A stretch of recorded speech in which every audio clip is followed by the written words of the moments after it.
खरं तर काल कोर्टाचा आदेश आला आणि पावसाने आपली हजेरी लावली. नेमकं 2-3 दिवस निसर्ग म्हणा किंवा परमेश्वराला प्रचंड साथ पावसाच्या माध्यमातून आपल्याला दिलेली दिसते. मागं उपोषण सोडलं आणि त्याच्या अर्ध्या तासातच आपला पेंडॉल गळून पडला. तर प्रचंड पाऊस झाला, मुसळधार पाऊस झाला आणि आजही तशीच स्थिती आहे. अशा सगळ्या अवस्थेमध्ये जरांगे साहेबांना जेव्हा माहिती झालं ते लगेच त्यांचा कॉल आला. या अशा अवस्थेमध्ये आपण शेतकऱ्याच्या पाठीशी उभं राहायला पाहिजे. या भावनेतून ते इथं आले. म्हणून आपण सगळ्यांनी एकदा पुन्हा त्यांच्या खरेतरी आंदोलनाची सुरुवात करत असताना जसं आम्ही सगळे शेतकरी नेत्यांना एकत्रित आमंत्रित करून आपण याची एकमूट आणण्याचा प्रयत्न केला प्रामाणिकपणे.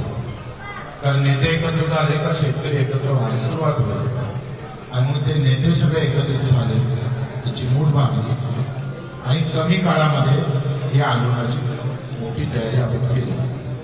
150-200 सभा आपल्या झाल्या, 7 दिवसाचं अन्नत्याग झालं, पदयात्रा झाली, तेव्हा आंदोलन झालं, रक्तदान आंदोलन झालं आणि आता या टप्प्यामध्ये आपण पोहोचलो.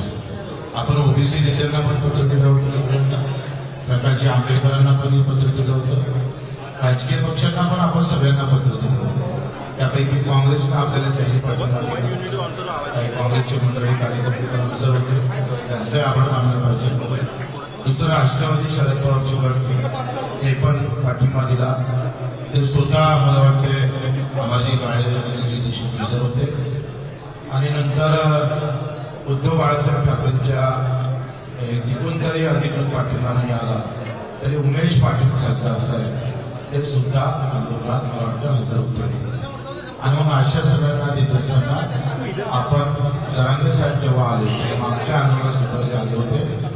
त्यांचं एक वाक्य फार महत्वाचं आहे का, मी ओबीसी म्हणून नाही तर एक मराठा म्हणून नाही तर मी इथं शेतकरी म्हणून आलेला आहे. हा फार मोठी गोष्ट आहे. आणि मला आता एका पत्रकारानं फोन केला, आता विचारलंय का तुम्ही आता तुमच्या आंदोलनाला वेगळी दिशा भेटणार का? बिलकुल भेटणार नाही. एखाद्या मोठ्या माणसाचा कार्यक्रम असला तर मग सगळेच विरोधक तिथे जाते, कधी जात तेरवीत जातं, लग्नात जातं, मरणात जातं, मग तिथं अडचण येत नाही. सर्व पक्षाने आले तर शेतकरी म्हणून सर्वजणांना एकत्र यायला काय पाहिजे, ते मोठे पण पाहिजे.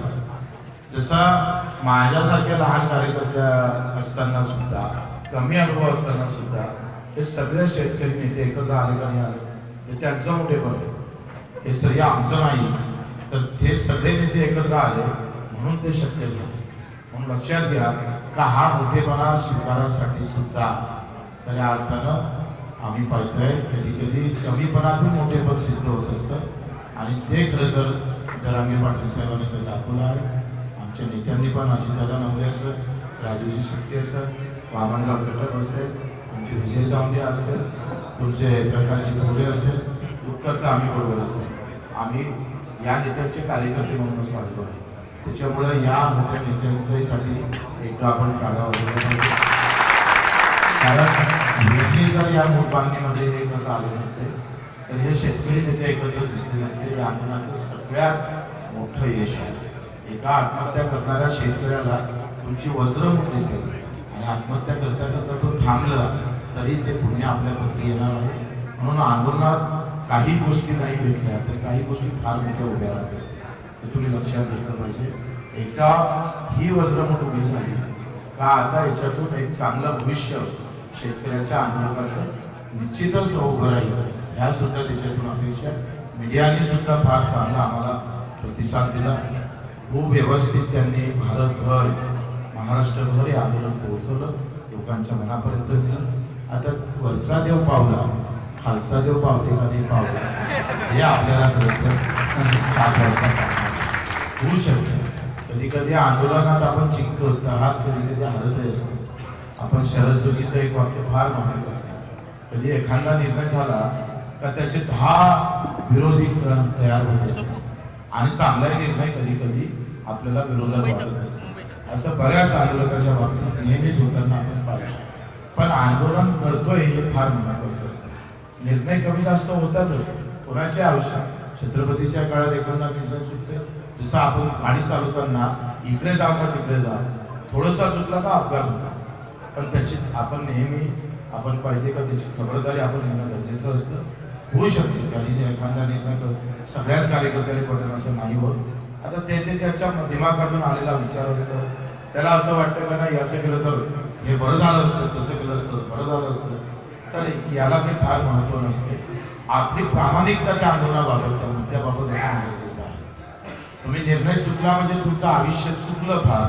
तुम्ही काय बेमानी केली लोकांसोबत असं होऊ शकत नाही. आम्ही त्या मुद्द्यासोबत प्रामाणिक असलो पाहिजे हे फार महत्वाचं आहे. कर्जमुक्तीचा धागा जो या ताईनं आम्हाला बांधला, जे काही पदर फाडून ज्या आमच्याला मनगडाला जे बंधन बांधलं, ते बंधन त्या बंधनासाठी बच्चू कडू मरायला सुद्धा तयार राहील.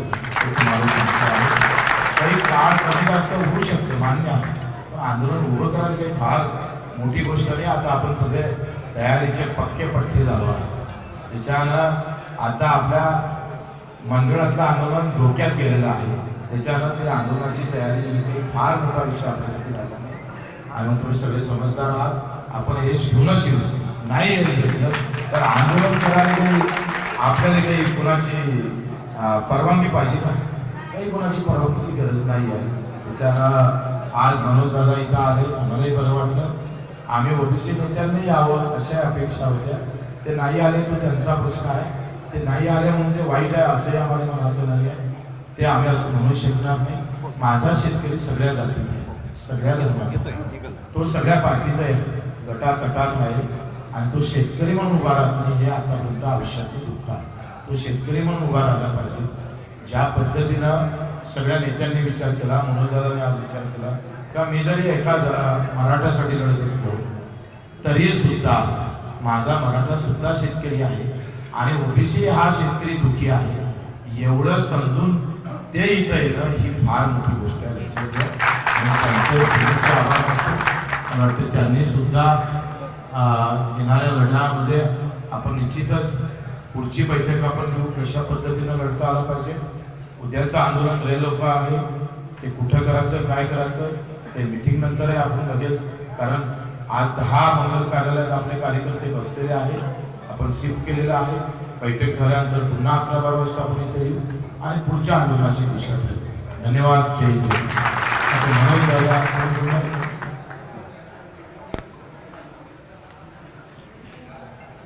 आजच्या या आंदोलनासाठी मनोज दादा जरांगे पाटील आले आणि त्यांनी एक प्रकारे शेतकरी आंदोलनाला पाठबळ देण्याचा निर्णय घेतलेला आहे. त्यामुळे आमच्या सर्व शेतकरी नेत्यांच्या वतीने विशेषतः बच्चू भाऊ आहेत, राजू शेट्टी साहेब आहेत, रविकांतजी मुतकर आहेत, माझ्याबरोबर जानकर साहेब आहेत, माझ्याबरोबर CPIचे नेते आहेत. सर्वांच्या वतीने परत एकदा त्यांच्या ह्या भूमिकेबद्दल त्यांचं कौतुक करतो आणि एकदा टाळ्या आपण त्यांच्यासाठी वाजवतो.